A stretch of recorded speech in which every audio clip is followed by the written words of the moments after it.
Hi guys, welcome to the trip on crafter.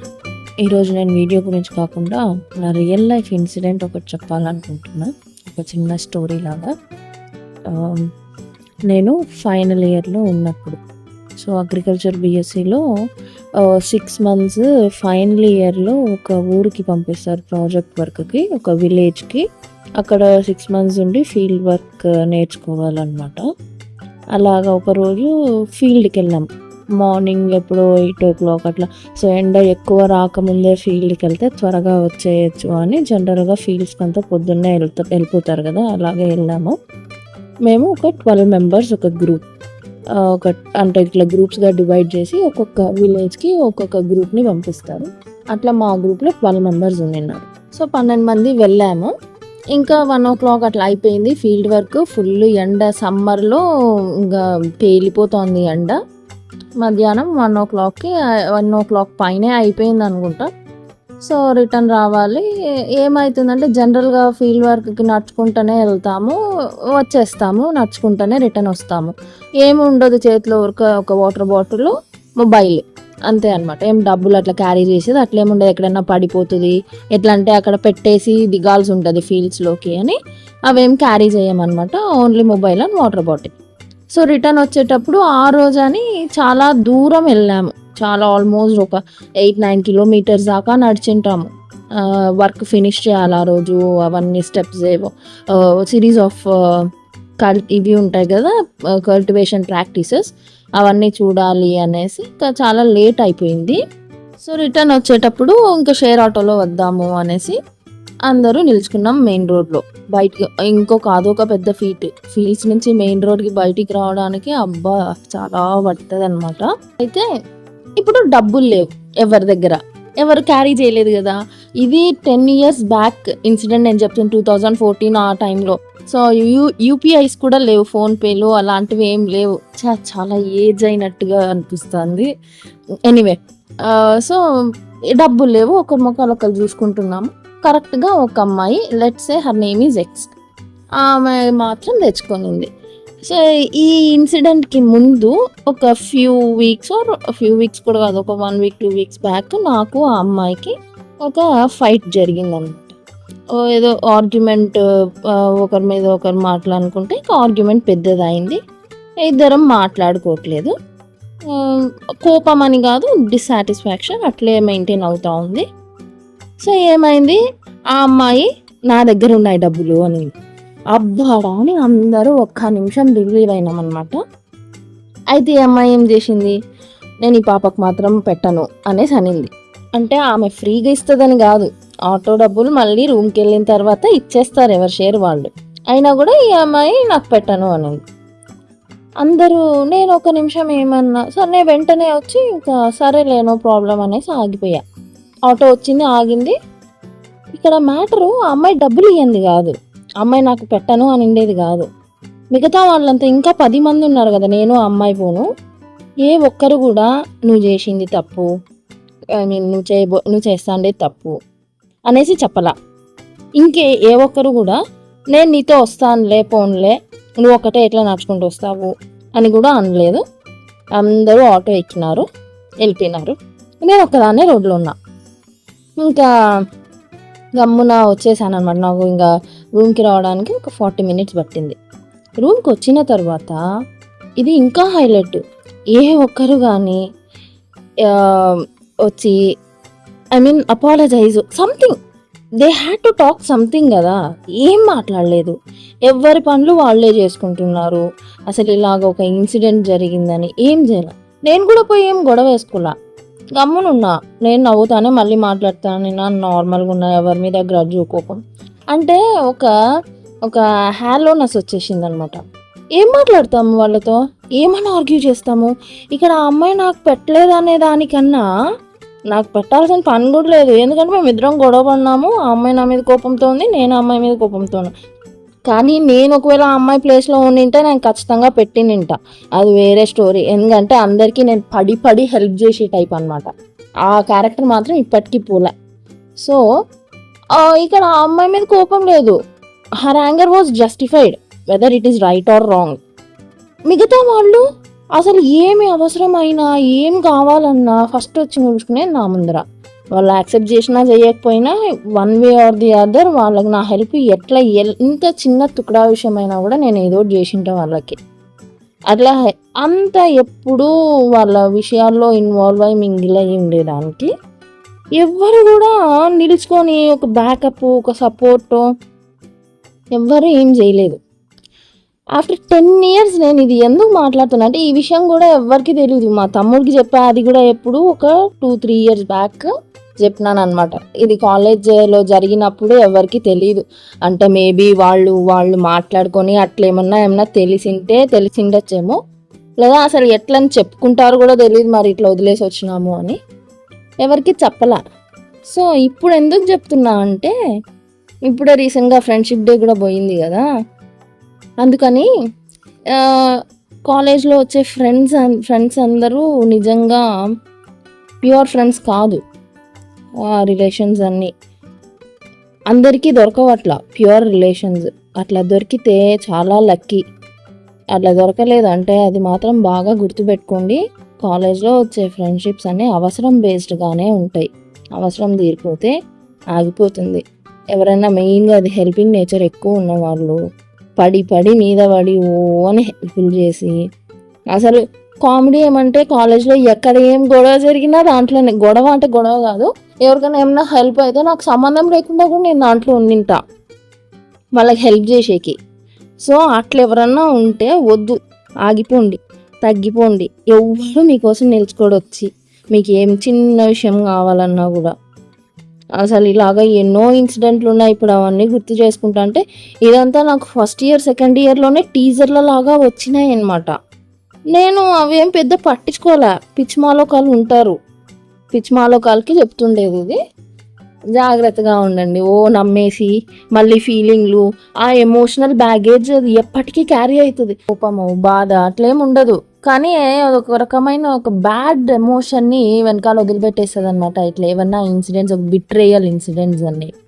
అందుకు కొంచెం దూరం మెయింటైన్ చేయమని నేను అందుకనేసి ఇదిగా అనుమానంగానే ఉండమని చెప్పట్లే.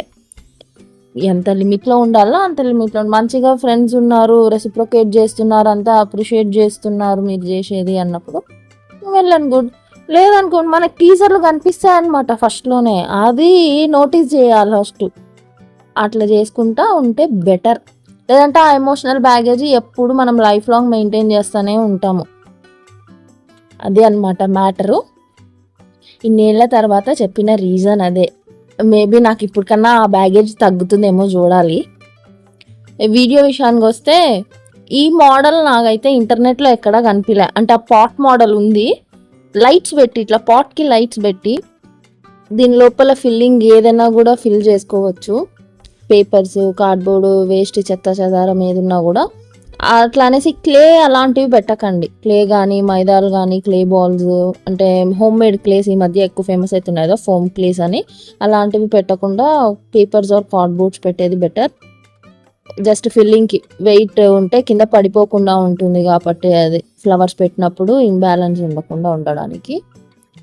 గ్లూ గన్ వాడేటప్పుడు చాలా జాగ్రత్తగా వాడాలి. చేతులు ఎన్నిసార్లు కాల్చుకున్నామో అది మాత్రం చాలా కేర్ఫుల్గా గ్లూ గన్ యూస్ చేయండి.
ఈ ఫ్లవర్స్ ర్యాప్ చేసేటప్పుడు నాకు అర్థమైందనమాట ఎందుకు ఈ మోడల్ ఇంటర్నెట్లో లేదు అనేసి.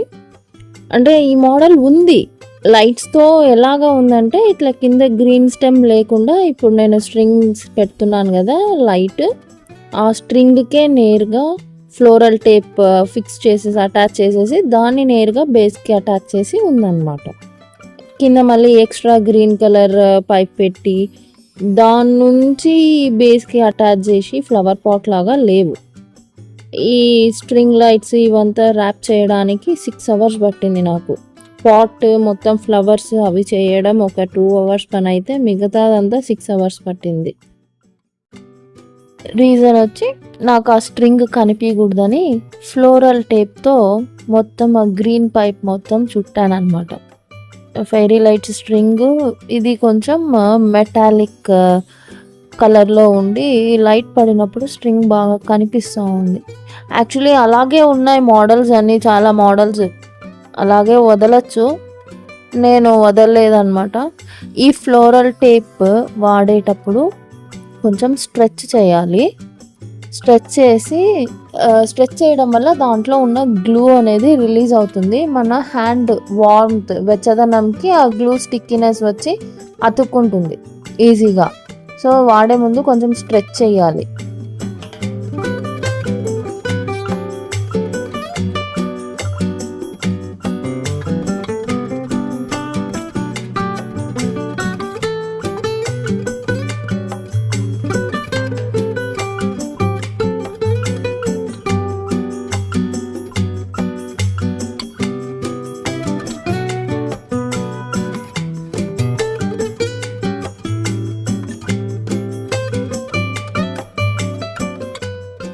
తర్వాత నిల్చుకొని దీన్ని అది ర్యాప్ చేయాల్సి వచ్చింది.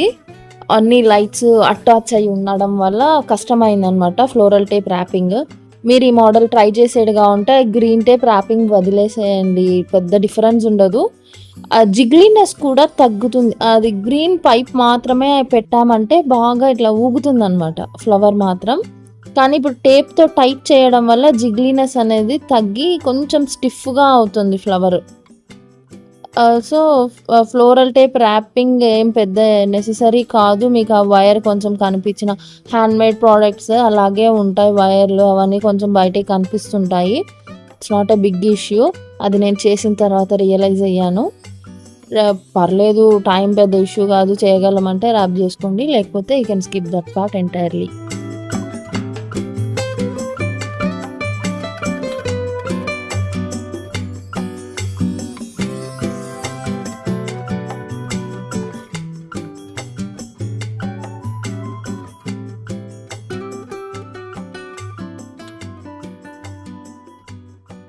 ఇది ఈరోజు ఎపిసోడ్.